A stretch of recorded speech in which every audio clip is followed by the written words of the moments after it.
nuevamente en esta nueva edición de nuestro programa en clave global. En esta ocasión vamos a tener una mirada específicamente o especialmente hacia tres temáticas: clima, salud y migración. Como sabemos, la crisis climática de todas maneras es un fenómeno sistémico donde nosotros tenemos una participación activa. Sin duda, nuestro rol como especie predominante en los últimos 15, 20 mil años ha generado cambios profundos en el medio ambiente. En los últimos años, sin duda, algunas de las variables más importantes tienen que ver con los gases de efecto invernadero. Estos, obviamente, están teniendo un efecto muy importante en torno a lo que es la temperatura. En ese sentido, podemos agregar que en las últimas décadas esta dimensión, ¿cierto? Esta variable de la temperatura ha crecido entre 1.1 a 1.5 grados Celsius, cuestión que ha estado afectando profundamente a los océanos y a los polos. Sin duda, son dos partes del mundo que están experimentando rápidos y serios cambios a los cuales tenemos que poner mucha atención.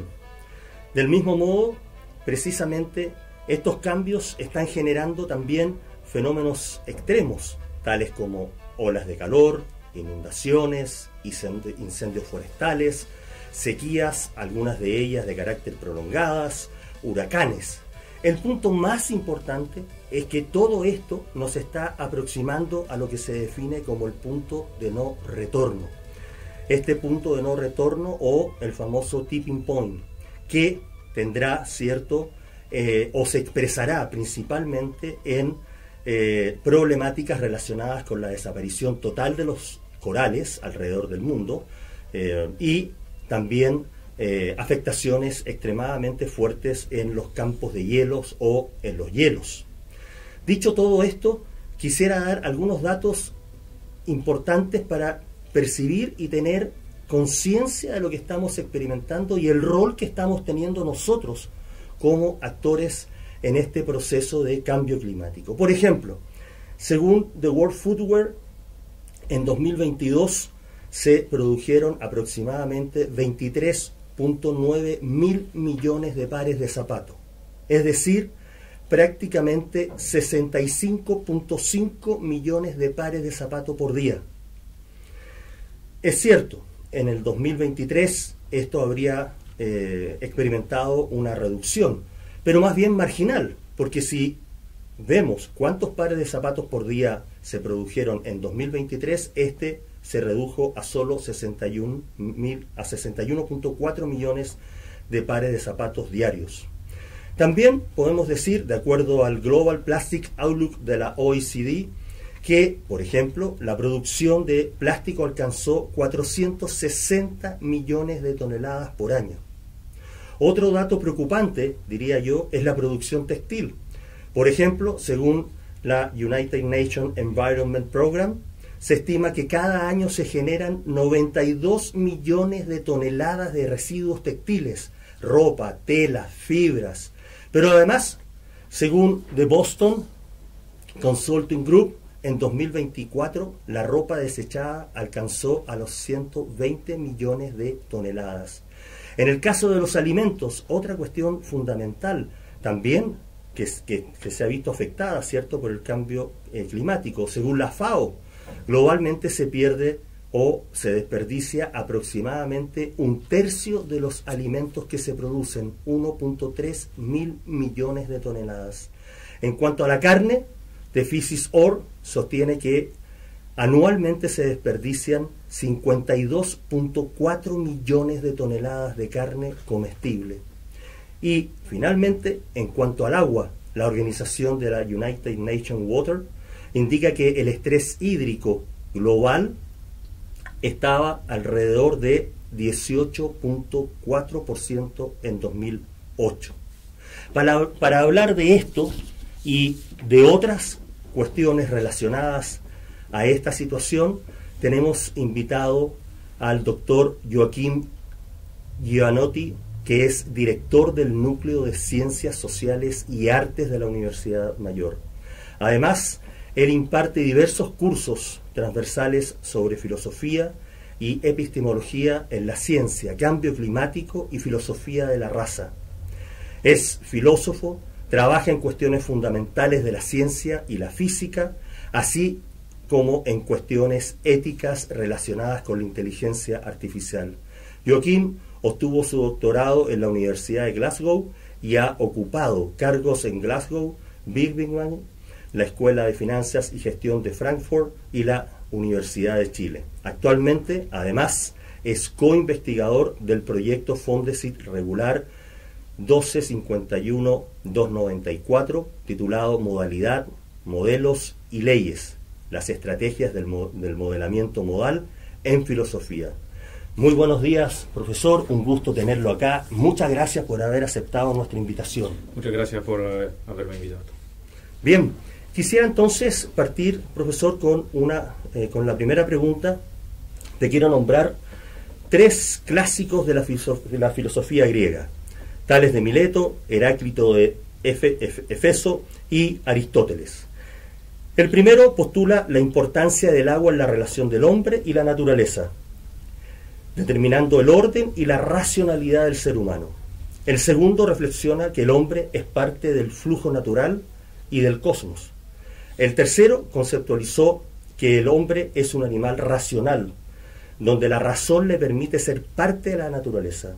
Dadas estas 3 definiciones, ¿cómo podrías reflexionar sobre el mundo y la naturaleza? Yo creo que hoy en día deberíamos aceptar que la naturaleza es mucho más caótica y mucho más delicada respecto a cómo estos pensadores quizá podrían haber pensado. Pero creo, sin embargo, que la idea compartida entre estos filósofos antiguos es sumamente relevante. Y esa es la idea que nosotros somos parte de la naturaleza, somos parte de un mismo sistema.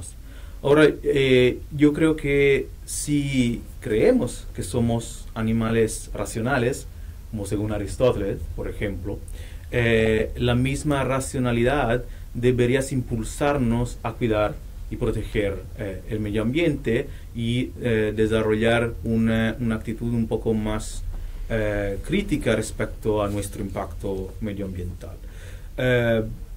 Porque exactamente esa es la idea, que si somos parte del mismo sistema, entonces cuidar al ambiente significa cuidar a nosotros.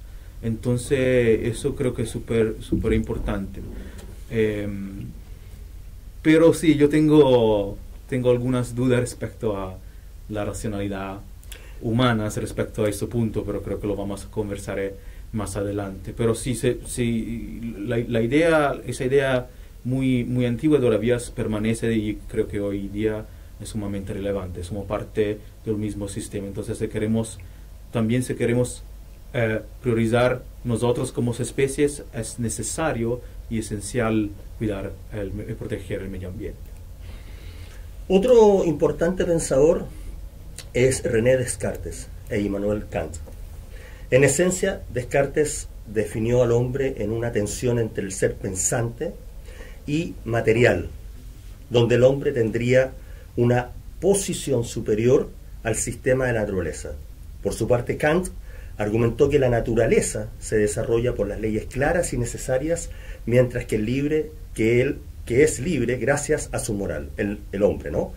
Pensando a través de estos 2 colosos pensadores, ¿crees que existe una mirada complaciente en este sentido de parte de la sociedad?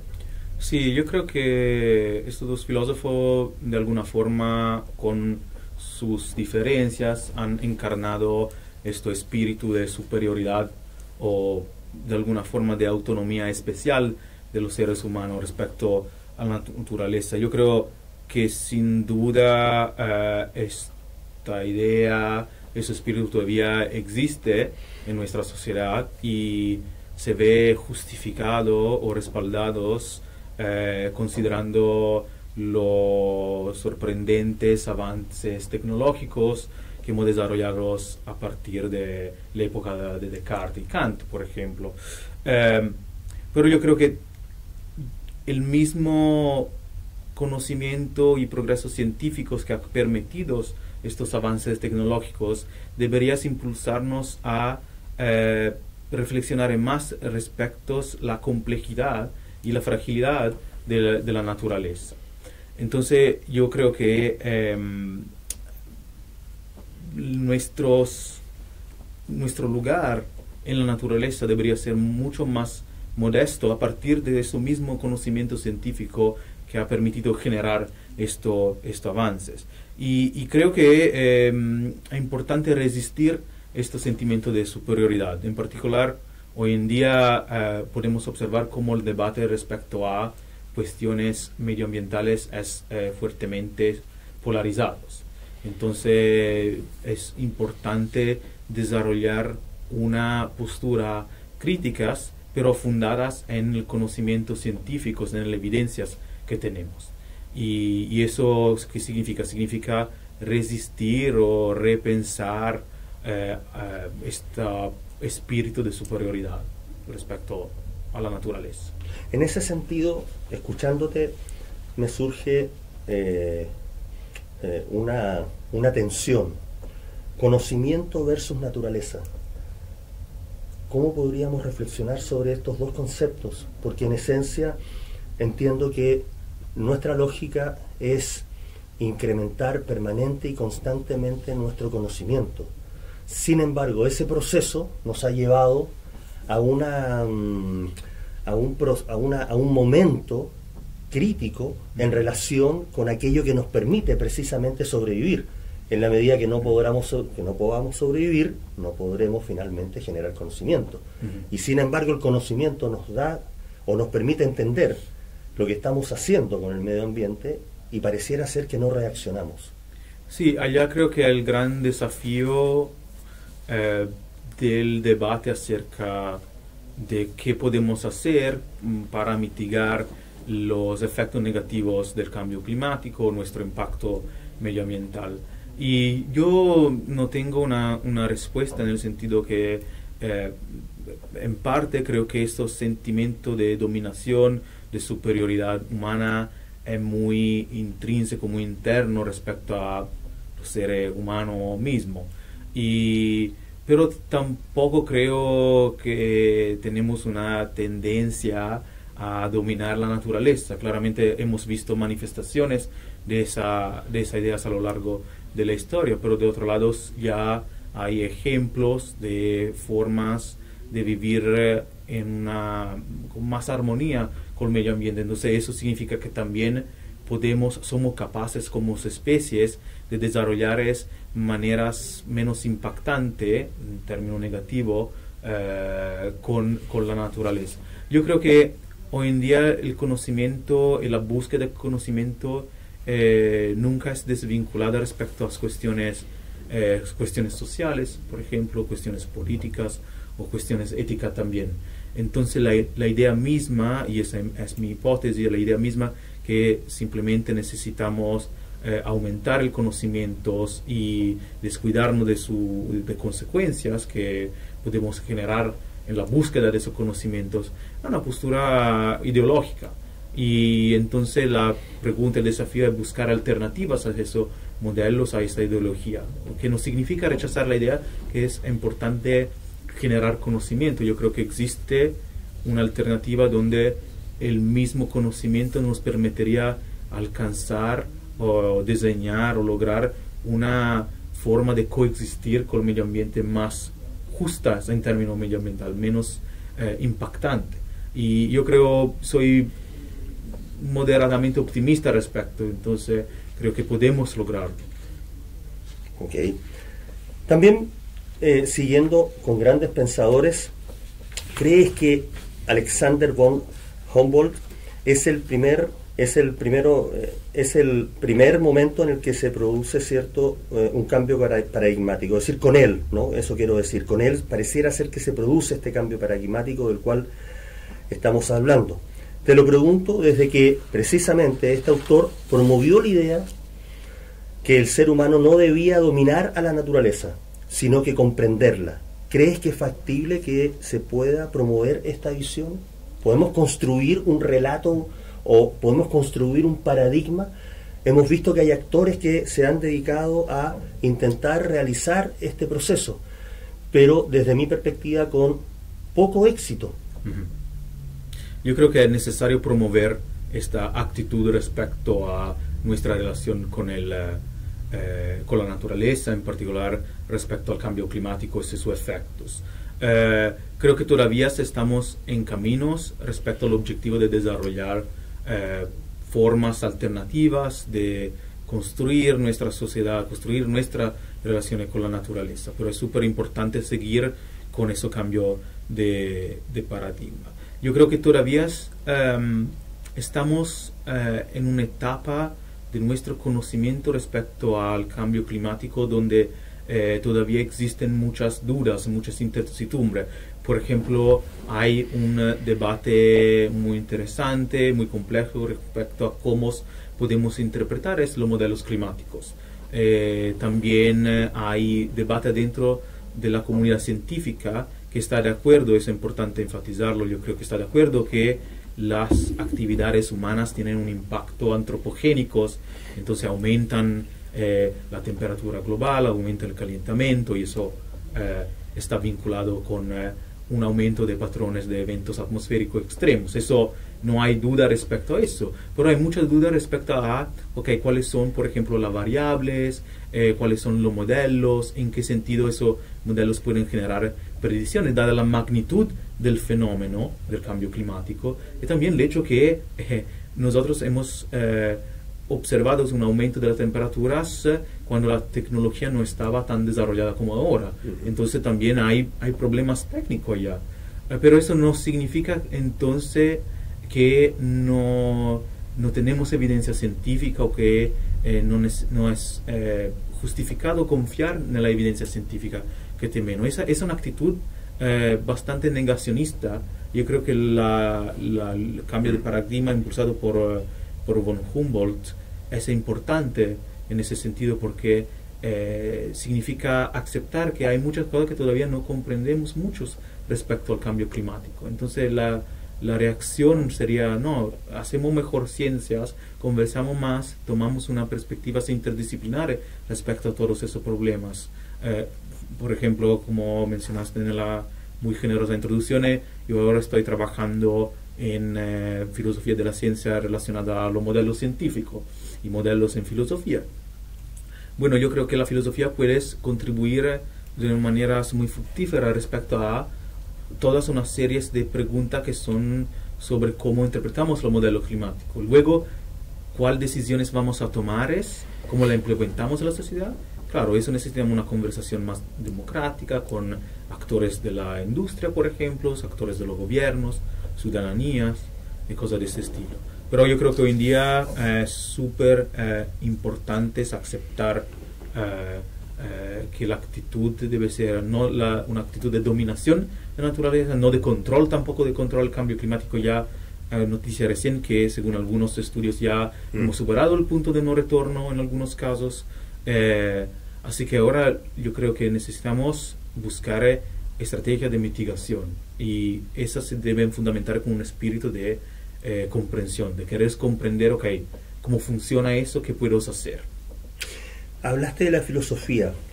Estuve viendo que hay un concepto, si no me equivoco, que se llama ecofilosofía. ¿Podríamos analizar brevemente en qué consiste el concepto de ecofilosofía? Sí, yo no estoy súper familiarizado con esa tradición. Mi tradición es más de la filosofía analítica, pero como lo entiendo yo, son todos una serie de posiciones que buscan fundamentar el papel principal de la naturaleza, de ver cómo los sistemas naturales pueden también corresponder a sistemas de pensamiento, sistemas de ideas.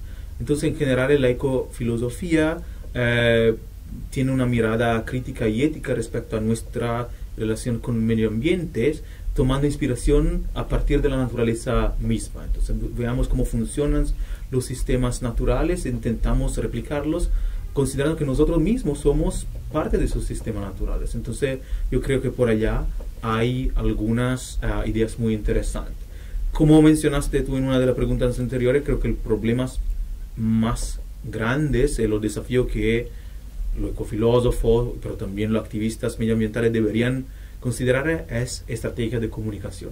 ¿Cómo podemos tomar esas ideas que a veces son complejas, a veces son bastante radical, cómo podemos comunicarlas a las personas comunes? Y eso es un problema de comunicación. Y yo creo que ese problema de comunicación todavía no ha recibido la atención necesaria.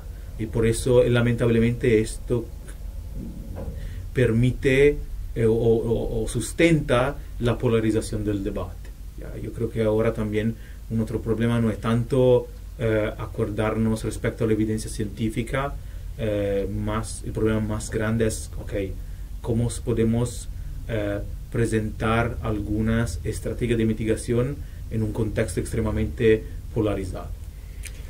Profesor, usted precisamente es profesor titular de una de las cátedras más importantes de certificación en el núcleo de Ciencias Sociales y Artes perteneciente a la Facultad de Ciencias Sociales y Artes de la Universidad Mayor, que es el curso Clima, Salud y Migración. Y efectivamente ya hemos estado cerca de la idea de la comunicación, de la estrategia de la comunicación, y en ese sentido entonces, usted pensando en el mundo de los estudiantes, ¿cuáles serían las 3 dimensiones más importantes en términos de narrativa que usted cree que los estudiantes universitarios en general y nuestros estudiantes en particular deberían comenzar a pensar, a reflexionar e intentar, cierto, ser parte del proceso de cambio? ¿Cuáles son esas 3 dimensiones? Perfecto. Yo creo que por nuestros estudiantes hay 3 elementos claves de cómo abordar el tema de clima, salud y migraciones. Primero es su impacto en el día a día.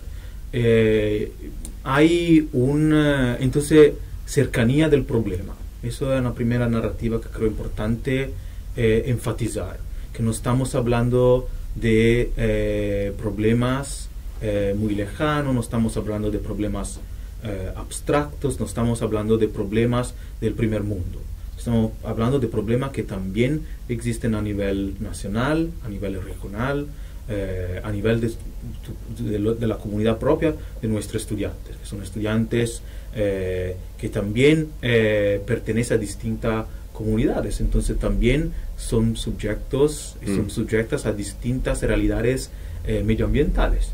Y la narrativa debe ser todos los cambios, en particular los eventos meteorológicos más extremos que han visto cambios en los patrones de ese evento, por ejemplo, aumento de sequía, aumento de lluvias extremas, por ejemplo, todo eso son relacionados con el cambio climático. Y eso tiene que ver con nuestra actividad e impacto en el medio ambiente. Entonces es un problema muy concreto. Eso es importante que nuestros estudiantes lo acepten, lo hagan parte de su narrativa cuando se abordan ese tema. Es decir, yo quiero estudiar, quiero aprender más respecto al cambio climático porque me impacta en mi vida, en mi comunidad. En el caso más extremo, claramente, lamentablemente, son los desastres naturales, que son un gran recordatorio de nuestra fragilidad y también de nuestro lugar respecto al sistema. Y además ellos son actores de cambio. Son actores. Por lo tanto, en cada una de sus carreras, asumo yo, tiene que tener un relato y un correlato de lo que ocurre en el mundo. Entre esto, obviamente, el cambio climático. Esa es la segunda dimensión clave de la narrativa que nuestros estudiantes deberían desarrollar. Y nosotros como docentes tenemos nuestros objetivos, como fomentar, impulsar, apoyar esta narrativa, que la idea que cada carrera, una narrativa de transversalidad, que cada carrera se vea afectada por cuestiones de clima, salud y migración. Y entonces para los estudiantes es importante que cuando abordan estos temas, reflexionen sobre cómo su carrera, cuáles son los desafíos respecto a clima, salud y migración que su carrera o su área de estudios enfrentan de forma particular, específica. y también preguntarse cómo puedo en mi carrera desarrollar algunas herramientas que sean prácticas o de conocimiento, también más conceptuales, como en términos de ideas, para mitigar esos efectos negativos de clima, salud e migración. Por ejemplo, ahora, problemas de salud, por ejemplo, son problemas transversales, problemas de migración también son problemas transversales, pero cada carrera puedes aportar de una forma única e interdisciplinar, y eso es súper relevante en términos de la narrativa de nuestros estudiantes. La última dimensión clave es el desarrollo de una dimensión ética y crítica respecto a ese tema. Y eso creo que es lo más importante. Crítica en el sentido de querer aprender más respecto a temas relacionados a clima, salud e migración.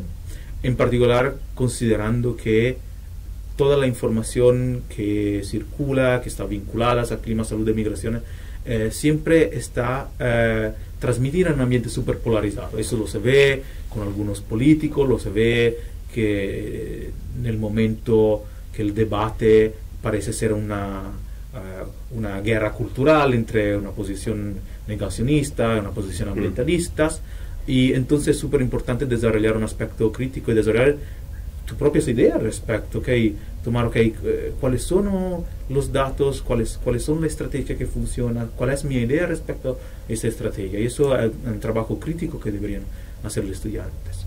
Y lo otro es la dimensión, complementariamente, la dimensión ética, que significa tomar en cuenta que cualquier tipo de acción o cualquier tipo de no acción respecto a temas de cambio climáticos tiene un efecto real entre personas reales, en particular personas que son pertenecen a los grupos más vulnerables. Entonces eso significa que cuando tomamos una decisión respecto que quiero reciclar en mi comunidad o no quiero reciclar, o quiero comprar productos que producen muchos gases de efecto invernadero, o pertenece a una industria que produce muchos gases de efecto invernadero, todas esas son decisiones éticas. Entonces es importante fomentar también y cultivar una dimensión ética cuando nuestros estudiantes abordan este tema. Esos son otros aspectos claves, yo creo, de la narrativa. Gracias. Sí, a partir de tu análisis me surgen dos reflexiones más que me gustaría analizarlas antes quizás de seguir con las preguntas. La primera de ellas es que pareciera que tenemos algún nivel de conciencia, que estamos siendo expuestos a una gran cantidad de información relacionada con el cambio climático y los efectos que tienen, tanto en migración, salud, productividad. Sin embargo, a mí me llama la atención porque en esencia estamos todos involucrados, ¿no? Pero, por ejemplo, me llama la atención, acaban de pasar los famosos Cyber Days. Y año a año van rompiendo récord de venta. Lo cual se cruza con esta idea que año a año vamos teniendo información de lo complejo que es el proceso de contaminación, que a su vez tiene efecto también en el clima y en el cambio climático. ¿Por qué crees que la sociedad global, no tan solo la chilena, la global, tiene esta actitud que, si bien se enfrenta a una realidad, sigue anclada a una forma de vida que tiene el consumo como su máximo? Y en esencia, ¿cierto?, se compra finalmente generando una cadena de problemáticas que afectan obviamente el cambio climático o el medio ambiente, y no somos capaces de enfrentar esa situación, modificar ese comportamiento. Creo que es una pregunta excelente. Yo creo que un poco tiene que ver con la influencia de la sociedad del consumo. Eso es el modelo dominante, es un modelo que, si uno lo toma sin una actitud crítica o reflexiva, en muchos respectos funciona, porque te permite tener cosas bonitas. Y creo que es un sentimiento muy humano querer cosas bonitas, no hay nada de mal. Entonces, eso de nuevo, para mí tiene que ver mucho con cómo enfrentamos, cómo generamos esos cambios. Porque todos nosotros queremos cosas bonitas, queremos comprar al Cyber Monday o la Cyber Week, lo que sea, un nuevo teléfono, la nueva computadora con descuento. Eso es muy, muy racional. Entonces, yo creo que no es eficaz decir a la persona, miren, tú lo que estás haciendo no es justo, tiene eso impacto ambiental que es muy dañinos, va a generar unas cadenas de problemas, no tiene que comprar más teléfonos nuevos.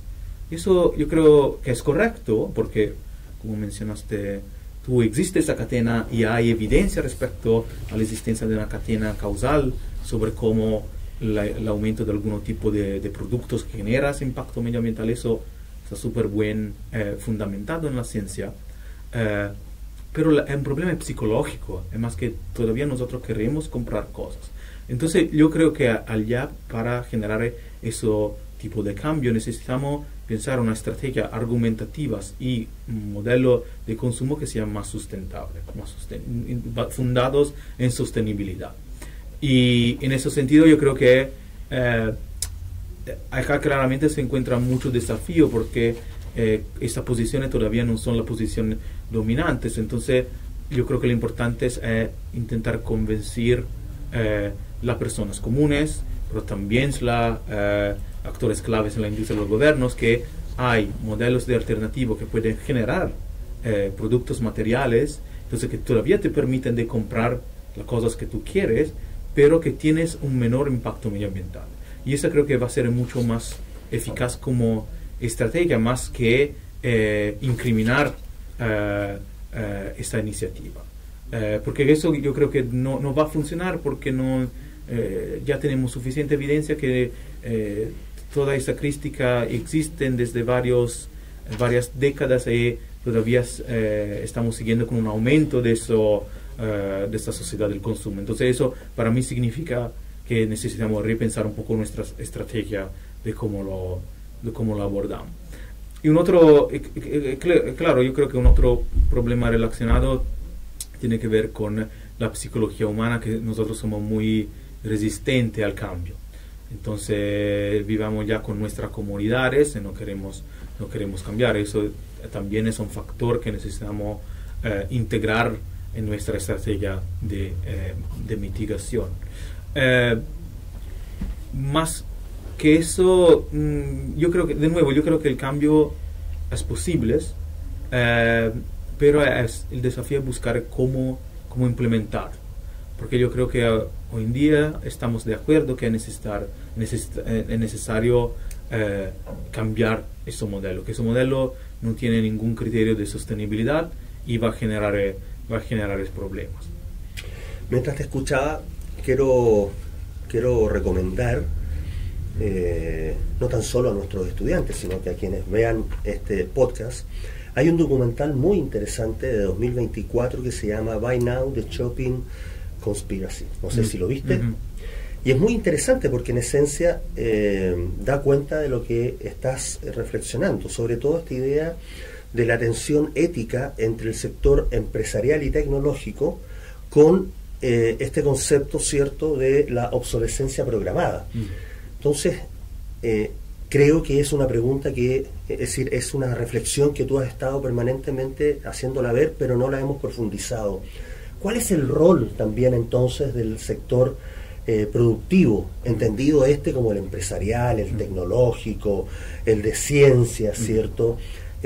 Para también ser un aporte, porque en definitiva, si es que el sector empresarial, como sabemos muy bien, impuso esta idea de la obsolescencia programada, sabemos que incluso hay audífonos que sus baterías se van deshaciendo y no hay cómo, o se van degradando y no hay cómo recuperar el audífono, por lo tanto se te obliga a comprar uno nuevo, y así lo podemos extrapolar a todo tipo de bien, ¿no? El refrigerador, la cocina, el microondas, el teléfono, la radio, bueno, entonces desde la perspectiva ética, ¿cuál sería el rol? ¿Cómo se le podría llamar al sector productivo a un cambio también No, totalmente. Yo creo que el sector productivo, el sector empresarial, tiene una responsabilidad enorme respecto a mitigar los efectos negativos del cambio climático. Entonces, tienes también una responsabilidad ética, porque cualquier tipo de productos tienes un impacto medioambiental y tienes efecto en el mundo real. Ahora, yo creo que para desarrollar es muy difícil convencer un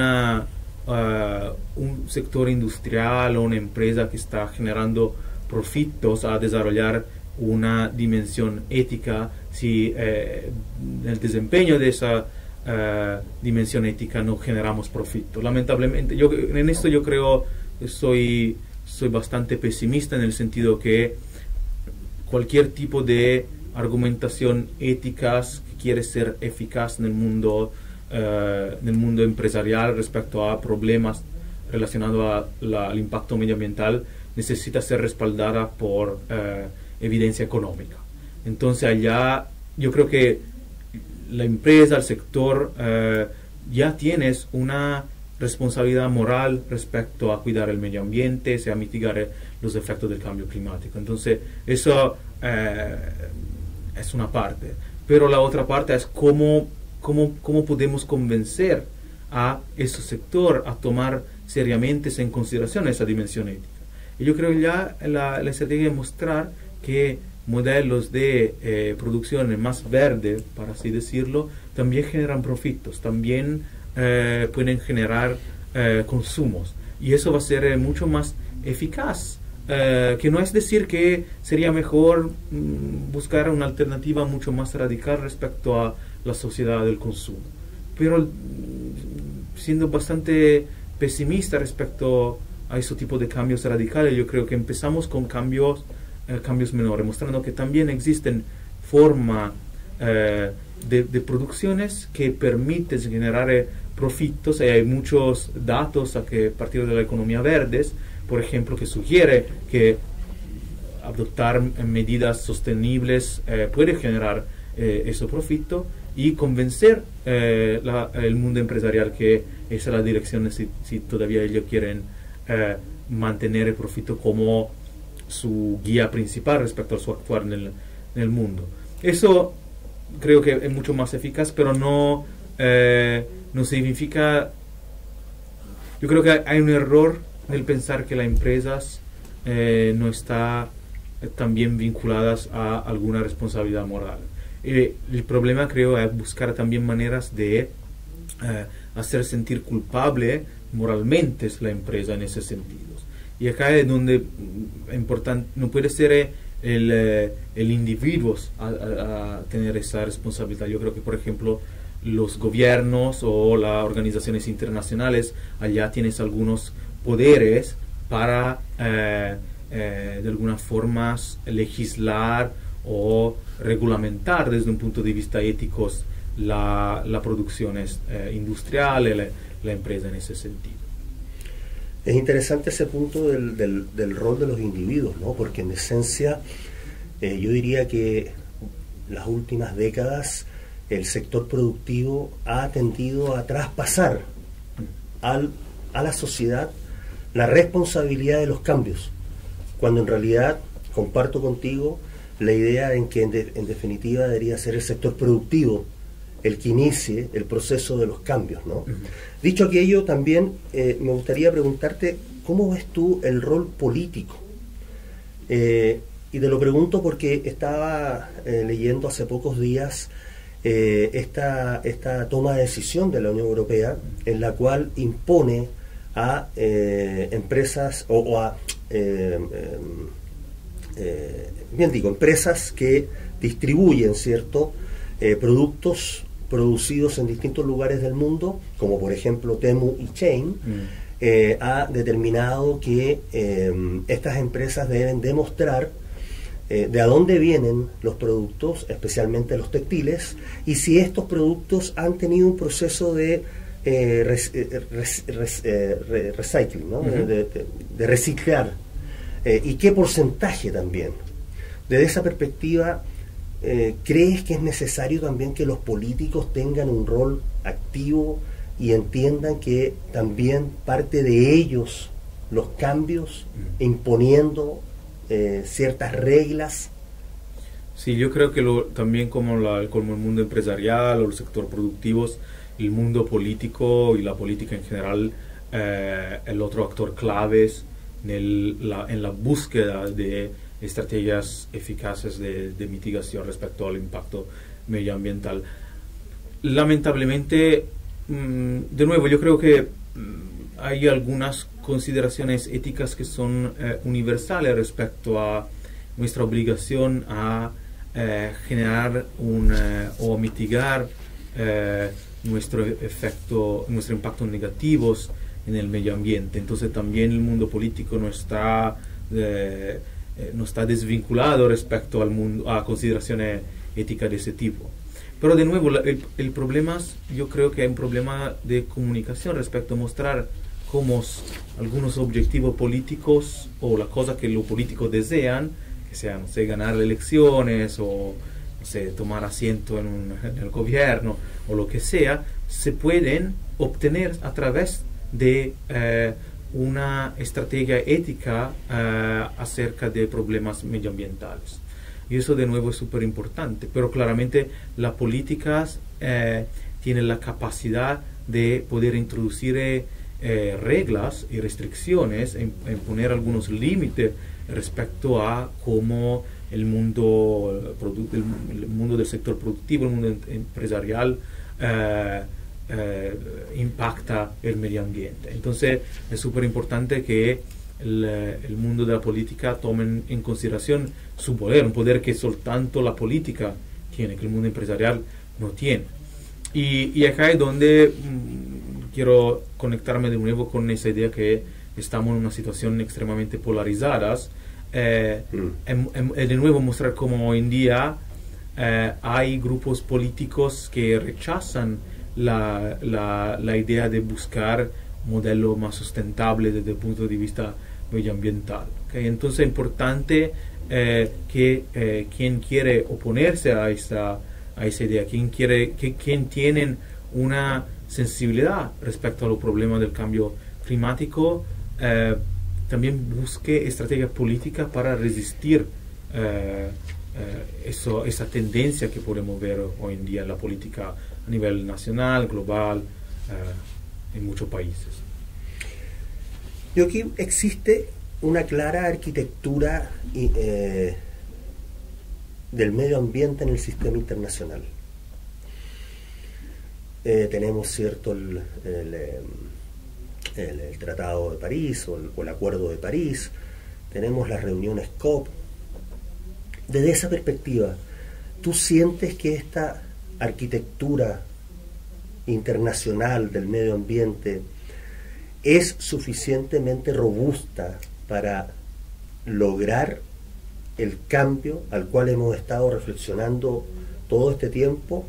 Te lo pregunto porque una de las últimas COP, cierto, se realiza en el Medio Oriente. En el país o uno de los países que produce la mayor cantidad de petróleo. Y se suponía que esa COP tendría que haber alcanzado algunos acuerdos globales. Pero esto no sucede. Entonces, pareciera ser que, al igual que muchas otras arquitecturas en otras temáticas en el sistema internacional, también la que tiene que ver con el medio ambiente está constreñida, limitada, organizada, comandada por una visión y poderes que de alguna otra manera no permiten que hayan cambios sustantivos. ¿Cuál es tu opinión? ¿Cómo ves tú esta arquitectura internacional del medio ambiente? Yo creo que esta arquitectura internacional no está funcionando. Es una manera de un poco limpiarse la conciencia respecto a problemas medioambientales. Y bueno, el caso del Medio Oriente es una de las contradicciones de esas organizaciones y de su compromiso respecto a buscar maneras reales y concretas para mitigar el impacto humano en el medio ambiente. Yo creo que las limitaciones no son tantos en términos quizá limitaciones respecto a la capacidad real que esas organizaciones tienen en el constreñir los países que firman estos acuerdos. Pero también está en el hecho que es complejo desde un punto de vista jurídico, legal, pero también ético y políticos, pensar que organizaciones internacionales tengan el poder de gobernar respecto a cuestiones medioambientales de los países miembros. Porque eso claramente genera un sentido de interferencias políticas que choca contra una idea de autodeterminación de los pueblos que todavía está bastante aceptada a nivel internacional. Entonces yo allá veo que el desafío es buscar manera de generar a nivel internacionales medidas que luego puedan surgir a partir de los países miembros en sí mismos, sin esa interferencia internacional, por así decirlo. Porque el problema más grande es que los países miembros no todos somos pares en esa comunidad. Entonces hay los países que son los productores, los mayores productores de gases de efecto invernadero, también son los países que tienen más poderes en cuestiones geopolíticas a nivel global. Entonces claramente son los países que tienen más poderes para rechazar o implementar también algunas medidas verdes respecto a lo que se decide en la COP o lo que sea. Pero de otro lado, los países que son más afectados por cuestiones medioambientales, en particular cuestiones relacionadas al impacto antropogénico de las industrias en el medio ambiente, también son los países menos desarrollados, que todavía son la economía emergentes y tienes muchos menos poderes económicos, políticos, judicial. Entonces esos son los países que necesitarían más apoyo. Pero no tienen los mismos poderes. Entonces ya cuando empezamos en la COP, en esas conversaciones, no estamos debatiendo o conversando como pares. Eso ya genera un problemas. Y esos problemas, en mi opinión, es que se refleja en el hecho que no existen mecanismos robustos para implementar y monitorar los acuerdos que se toman en la COP. Y entonces, lamentablemente, yo creo que esa no es la manera más efectiva de buscar acuerdos entre países. Yo creo que es importante considerar, no creo que la manera más ética de abordar esos problemas, porque el problema también es ético, pero desde un punto de vista instrumental y mucho más práctico, creo que es importante mostrar cómo la toma o la introducción de medidas medioambientales que son sustentables, que son medidas verdes, puede generar beneficios para todos los países que quieren acordarse sobre esto.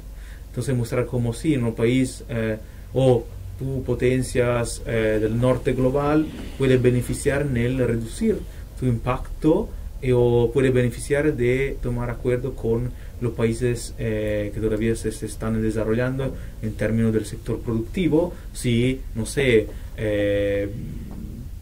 tomamos alguna restricción respecto al tipo de industria que se puede impulsar con algunos fondos monetarios o lo que sea. Yo creo que, lamentablemente, por cómo es la situación hoy en día, es importante revolucionar un poco las maneras de cómo se ven esas relaciones entre países.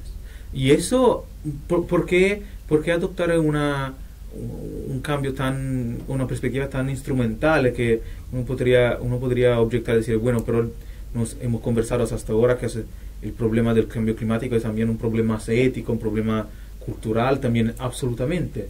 Pero el cambio climático es un desafío tan urgente que yo creo que eso justifica la búsqueda de estrategias instrumental que sean también orientadas al consumo o al profito, lo que sea, pero mitiguen el impacto que los modelos de consumos actuales tienen. Entonces el problema es, de nuevo, volviendo al punto de no retorno, estamos muy cerca al punto de no retorno. Entonces es necesario buscar alternativas hoy en día. Y eso creo que justifica una postura un poco más económico-política respecto a cómo enfrentar esa cuestión, más que una postura o un enfoque basado en acuerdos internacionales que lamentablemente se firman, pero no tienen mucha continuidad, porque los países miembros también tienen su autoridad y autonomía. Entonces, claro, esas organizaciones internacionales tienen esos problemas, que son una buena idea, creo que esa es la dirección correcta, pero su capacidad de actuar concretamente en el mundo es muy limitada. Bueno, de hecho, no olvidemos que algunas de estas instancias, ¿cierto?, permiten que los países desarrollados compren lo que técnicamente los países ahora llamados emergentes, que para mí es otro eufemismo, ¿no? Antes éramos segundo mundo, tercer mundo, ahora somos emergentes, que no es otra cosa que somos de segundo o tercer mundo, y pueden entonces comprar lo que estos países no contaminan para que ellos puedan completar sus procesos productivos. Entonces también ahí hay una asimetría, ¿no? Porque no vamos, es decir, vamos a convenir, mejor dicho, que efectivamente este proceso o estos acuerdos son pensados con anterioridad a la firma de los mismos.